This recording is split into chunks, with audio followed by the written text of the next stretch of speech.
WhatsApp रे chat करिया पई आउ दबा को पड़िबोनी मोबाइल नंबर यूजर नेम माध्यम रे आपण चैट करि परिबे तेनु आपण को मोबाइल नंबर सिक्योर हेकि रहइबो एक्सपोज होबोनी से प्रोसेस केमती कंप्लीट करिवे चलंतु मु कहि दोउची प्रथमे आगे प्ले स्टोर को जाई कि आपण को WhatsApp को लेटेस्ट वर्जन को अपडेट करि नियंतु तापरे WhatsApp खोलिबे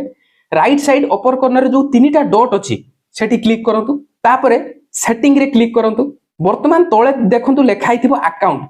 ताकू क्लिक करंतु वर्तमान देखंतु टिके तळ आडको एठी लेखाई छि देखंतु यूजर नेम ता ऊपर क्लिक करिवे देखंतु कोन स्क्रीन आसुछि एठी कोन लेखाई छि कि आपण यूजर नेम तयारी करिवे आ सेथिरे गुटे पास की भी आपण एंटर करि परिवे जोटा कहउतली चाटिकिया की सेटा एंटर कोला मात्रे यूजर नेम परे से लोको को से की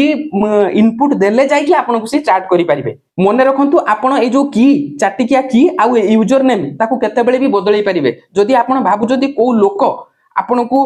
आपण शेयर कला परे से जो आपनकर यूजर नेम आउ की ताकू मिसयूज करि पारे तो आपण चाहिले ताकू बदलै भी पारिबे जरूरी वीडियो समस्त को शेयर करंतु।